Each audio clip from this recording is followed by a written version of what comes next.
अभी मैं Instagram Facebook सभी पर देख रहा हूँ कि बिहार में 1 रुपए में बिहार सरकार ने अडानी को 1050 एकड़ इन दे दिया।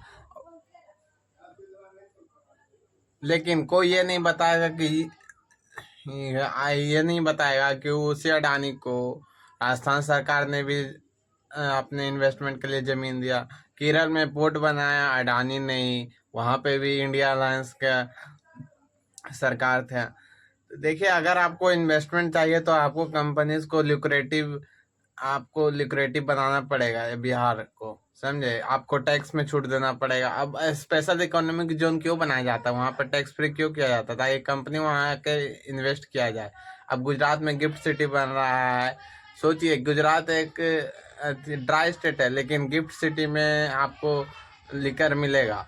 क्यों? क्योंकि वहाँ पर आएंगे, फॉरेनर्स आएंगे, वहाँ पे इन्वेस्टमेंट्स होगी, तो इसके लिए कुछ छूट दिया जाता है।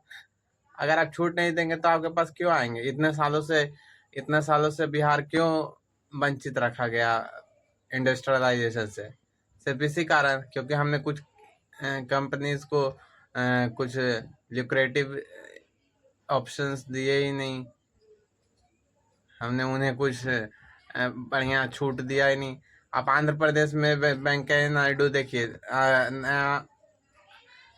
नया कैपिटल बना रहे हैं, वहाँ इंडस्ट्री ला रहे हैं। क्यों वहाँ इंडस्ट्री आ रही है? क्योंकि वो कंपनीज को वैसा माहौल बना के दे रहे हैं। तमिलनाडु में उतनी सारी फैक्ट्रियाँ क्यों हैं? क्योंकि वहाँ पर फैक्ट्री के लिए वैसा माहौल है। गुजरात में क्यों है? उसी प्रकार से अगर आपको बिहार को भी आपको इन्वेस्टमेंट चाहिए तो आपको कुछ छूट तो देनी पड़ेगी। हालांकि बिहार सरकार ने जितने भी किसानों से जमीन लिया है उन सबको मुआवजा दिया है।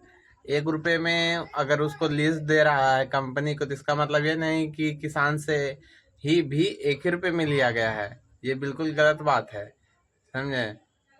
बंगाल से इसी तरह वहां से टाटा कंपनी को नैनो नैनो गाड़ी बनाने के लिए जो फैक्ट्री सिंगूर में लगाने वाले थे, उसका विरोध किया था। तो फिर क्या हुआ?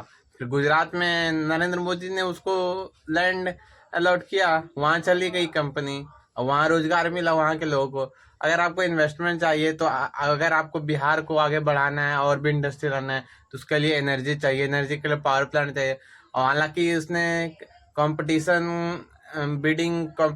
बिडिंग करके वो जीता है। यानी मतलब अगर 3 कंपनी, बजाज और कुछ और भी कंपनियां ने इसके लिए, इस टेंडर के लिए बिड किया था, तो अडानी ने बिड किया था, तो अडानी ने सबसे लोएस्ट बिड किया, इस कारण उसको टेंडर मिला है, समझे। इसका मतलब इससे बिहार को ही फायदा होगा, बिहार को सस्ते रेट में मिलेगा। और अगर आपको इंडस्ट्री यहाँ बनाना है तो उसके लिए एनर्जी चाहिए, तो आपको और सारे थर्मल प्लांट चाहिए। आपको तो कुछ देना पड़ेगा ना बिजनेसेस हाउसेस को बिहार में इंडस्ट्री लगाने के लिए, वरना वो आपके पास क्यों आएंगे? ऐसा ही किया था इन लोगों ने ट्रेड फ्रेट इक्वलाइजेशन करके बिहार को वंचित रखा था। अब वापस ये मत दोहराइए। बिहार की जनता बहुत ही उतनी बेवकूफ़ अब नहीं है, अब वो समझदार हो गई है। अब यहाँ पे फैक्ट्री चाहिए, अगर यहाँ रोजगार मिलेगा तो वो बाहर क्यों जाएंगे कमाने के लिए? अगर यहाँ रोजगार मिलेगा तो वो क्यों पलायन जाएंगे? हैं, घर के सभी बेटे चल जाते हैं, बड़ा होते हैं तो बाहर। अगर उनको यहीं पे रोजगार मिलने लगेगा, यहीं फैक्ट्रियाँ लग जाएगी, तो वहीं पर काम करेगा। आप सोच समझ कर आप सोच समझ कर आप बोलिए।